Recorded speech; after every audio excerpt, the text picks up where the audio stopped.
家網上面攻擊緊我哋嘅水軍，全部都係你做㗎啦。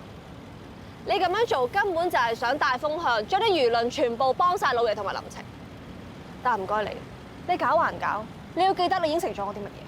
你唔講我差啲唔記得。你哋慈善基金會條數唔單止亂七八糟，就連受惠嘅機構都涉及風化案。你哋基金會就隻眼開隻眼閉。如果呢單嘢爆出嚟，個標數肯定好高。你點可以講嘢唔算數啊？你明明應承咗我唔會爆戀童員工單嘢出嚟㗎。你當日夠收咗我求婚戒指，跟住俾頂綠帽我戴，你都冇口齒，有咩資格要求我？我真係估唔到你仲咁小氣，仲講緊呢單嘢。但你諗清楚，公還公，私還私，你要針對嘅係我同我老公仲有方家嘅其他人。兒童之家班小朋友係無辜，佢哋已經係孤兒無父無母，好慘㗎啦，仲要拉佢哋落水。你真係關心兒童之家小朋友，定係關心一個叫 Jasmine 嘅細路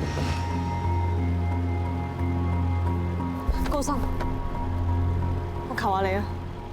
無論你想點樣報復我，點樣抹黑我都好，你放過兒童之家啲小朋友，你放過 Jasmine。